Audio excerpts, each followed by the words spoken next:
Hi, I'm Jim and welcome to my shop here in Rock Springs, Wyoming.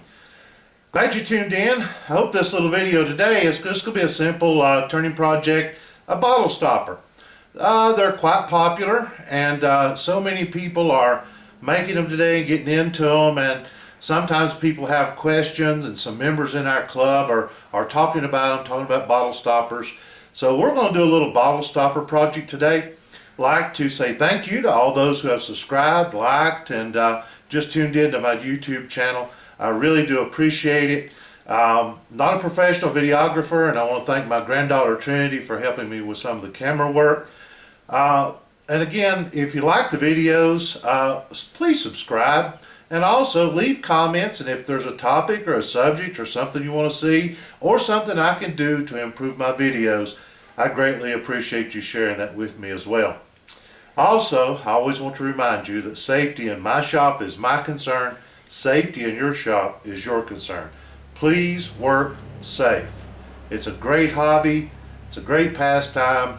Maybe even you make money doing it. But more than anything else, be safe while you're doing it. So I'm going to let her zoom in down to where the hands are at. And so let's get looking at a bottle stopper. There are a lot of different ways that people do bottle stoppers, and the way that I like to do them is I like to, whatever size the shoulder is on the bottle stopper itself, I like to take a Forstner bit and drill a little recess so that that shoulder is going to go up in here just a little bit. And also, once you tap your threads, these happen to be 3/8/16, I like to take a little paraffin wax and put on the spindle. Now, you're going to notice, or on the threads for the blank turning, just put a little on the threads. This is a simple kind of a threaded rod with a shoulder, came from Craft Supply. Then we'll thread our blank on it. It'll go up on the shoulder of this piece.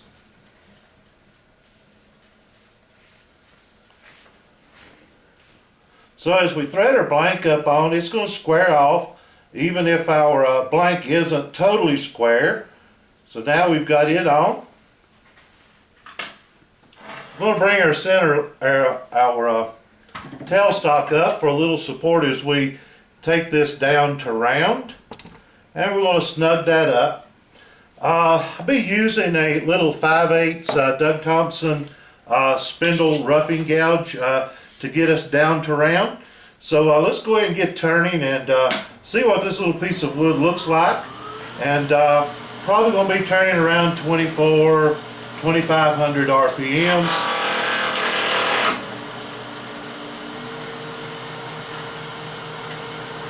And we'll just take our time and get it down to round.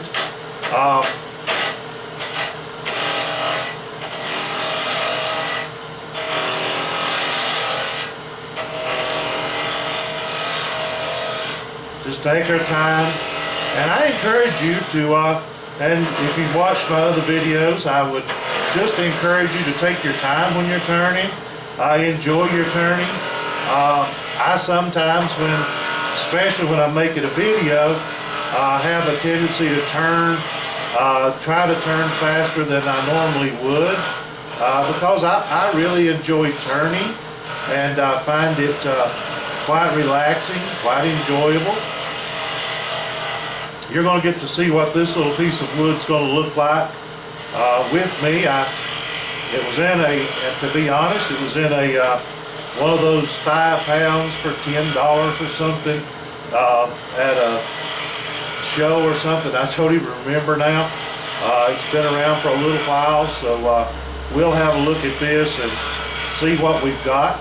Basically, I'll just be using 2 tools, the spindle roughing gouge, this little 5/8. I find this is really becoming my favorite little spindle roughing gouge. It really works good. Like all of Thompson's tools that I've ran into, it really holds an edge good.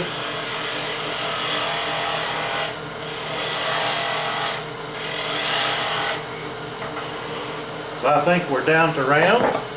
Now we'll take the 3/8 spindle gouge and we're just going to work this end where the stopper is going to thread on. Remember, I cut that recess in this end, so what I'm going to do is I'm going to work this almost all the way around, and then I'll come back with a spindle gouge. I think for this one, for the video's sake, we'll just kind of keep it really simple. Maybe we'll just roll a little bead here. You're going to notice as I work this spindle gouge, I'm probably going to need to move my tool rest up a little bit. I'm getting a little far out over it. I want to encourage you, if you've maybe had a chance, if you haven't, I'd encourage you to. Did a little video a while back on tool rest heights when you're doing spindle work. Get you to tune in on that so that you can kind of see some thoughts on your tool rest height. Again, I think we'll just kind of keep this a pretty simple little design. I think we're not going to go overly large with it. And I said roll a bead, but I guess this is a little bit of a bead here on the end, and roll it into a cove. I like to make a place so that you have a place really to get your hand and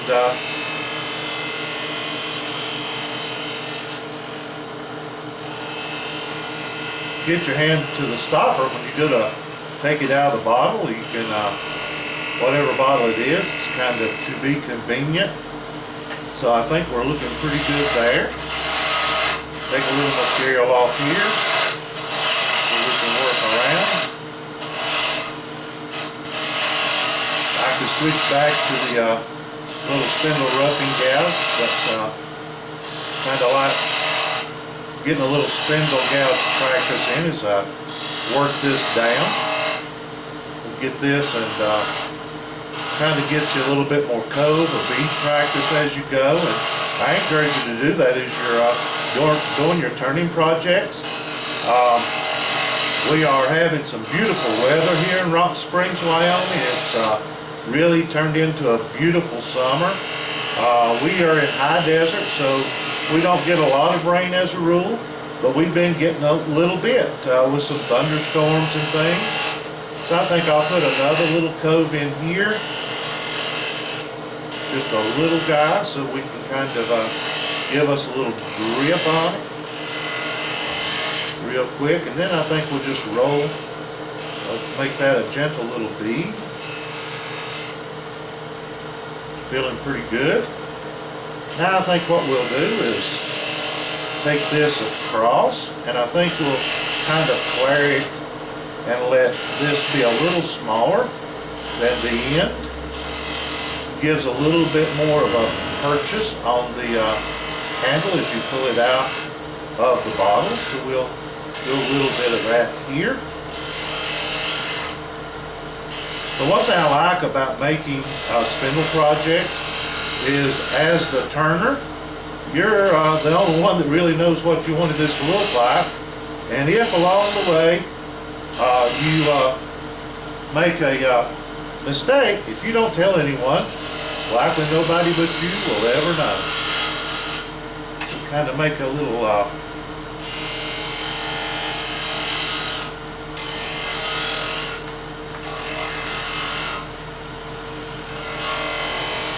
but our weather has been very different. It seems the weather fronts coming through this year have been very, very different for us than usual. We had a good bit of snow this winter, which that's not unusual, but it's really caused the desert to be a lot greener than I've ever seen it here before, which is really nice. Our wildlife is enjoying it, and we've enjoyed getting out and hiking the sagebrush and the wildflowers in the desert. Yes, deserts have flowers. We're going to come across this just a little bit. Kind of like the top of the bottle stopper to be round or flat. You know, as people take the palm and push it in, and we don't want it to be uncomfortable. I like to leave that tailstock up there at basically just the point really is what's doing the work today. So, but we're about to get this down off. As you see, that's done. Well, I see a problem with this. It seems that my blank is very loose. It looks like it's, so let's see if we can give this a little bit of support. Maybe get it finished up. Now we'll take a really small, very, very small parting tool and very gently, I'm going to square up this end just a little bit. And that's going to make a nice fit there. So we'll see what we look like. Oh yes, that's kind of pretty. So let's do a little sanding here and see if we can get this, see what it finishes looking like.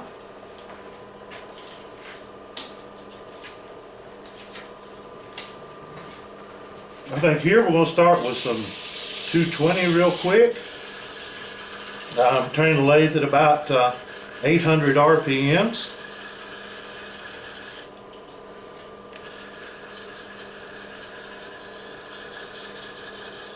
Now on your threads, on your bottle stoppers, if the wood's a little soft and you're a little unsure about the strength of your threads, the other thing you can always do is just add some thin CA to the threads. Just kind of soak them with that after you've tapped them, and then you can run your tap back through after you've put some of that thin CA on there, and that'll typically get you in good shape on your threads and give them some strength. I typically don't glue my bottle stoppers on. I know some folks do that, and maybe I should. You know, leave a comment and tell me which way you think it should be, and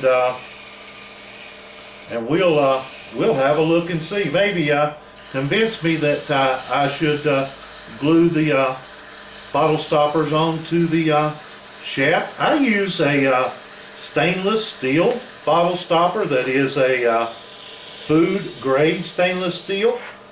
You can get them from different suppliers and manufacturers, and I really encourage you to be sure, especially if people are going to use these for wine bottles more particularly, that you get the stainless steel food grade. The reason for that is the wine will discolor the other kinds of and cause just the chrome ones, it'll actually cause the chrome to come off. So I'm going to switch up to some 400.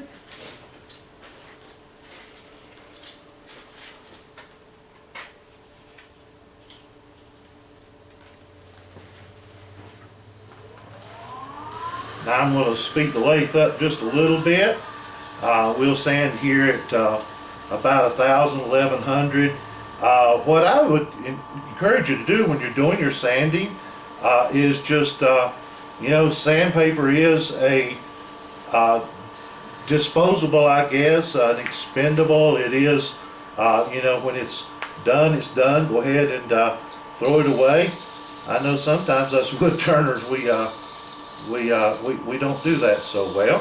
Now what I'm going to do next is, once I get this down to 400, is I'm going to use some Triple E and just a little bit of Triple E and finish the buffing on that with it.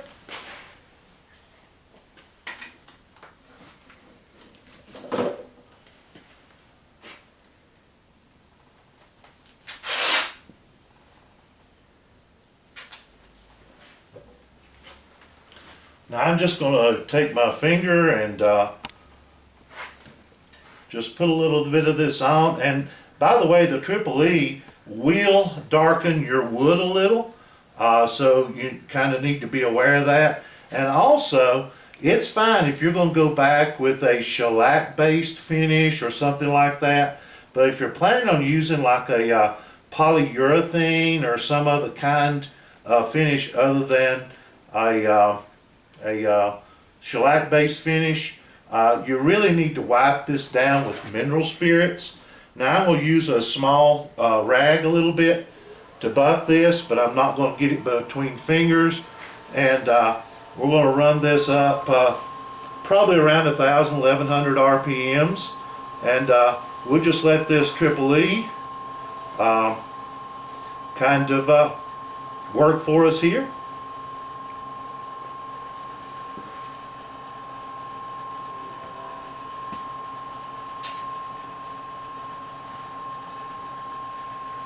We'll kind of hold this with this one.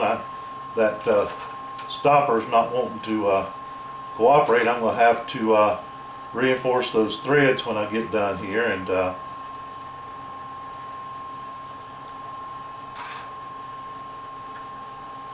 so I think we are actually looking pretty good. And again, this is a really simple design. A lot of videos out there on this. I just thought I would put one up. Some of my club members had been asking about them, and they like to look at these videos and see what's going on.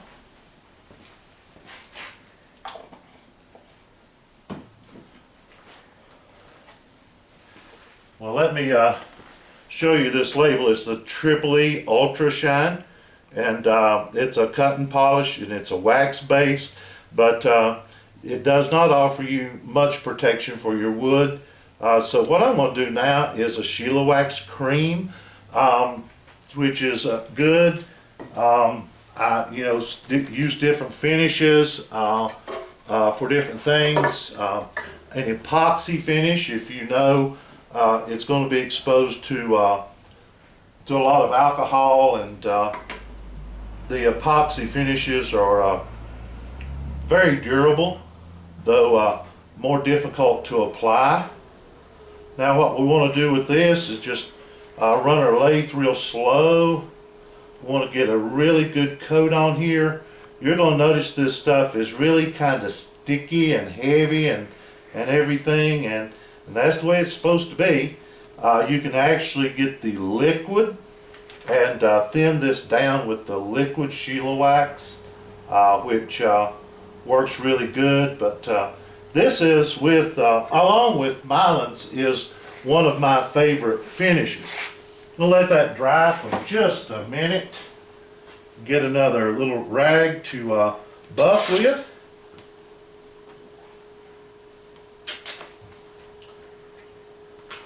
And now we'll go back on it with the lathe speed up, with the wet part of the rag just a little bit. You're going to notice that polish is just kind of running around on me a little bit there. It's going to start setting up, and I'm putting a good little bit of pressure on it.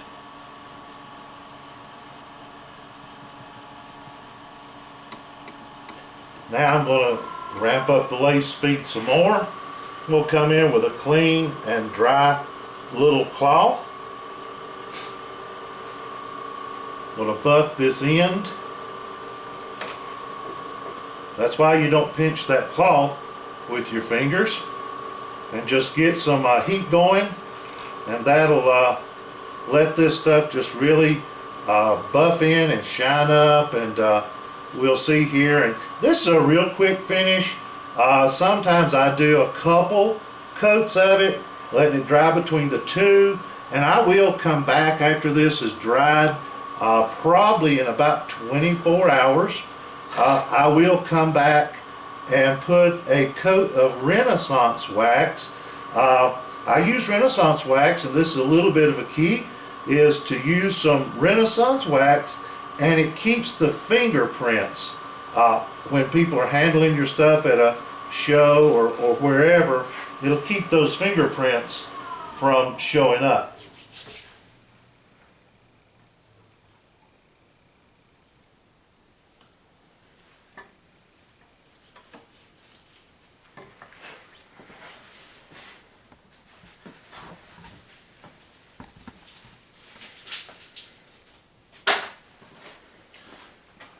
Now, I'm not going to do this for the purpose of this video. You would normally want to coat this with some wax or something inside here, and then thread your bottle stopper in, And as you can see, that was a really quick, easy, simple turning project. Looks pretty good. And like I said, on these threads, you'll notice that that really is just not a good fit for those threads.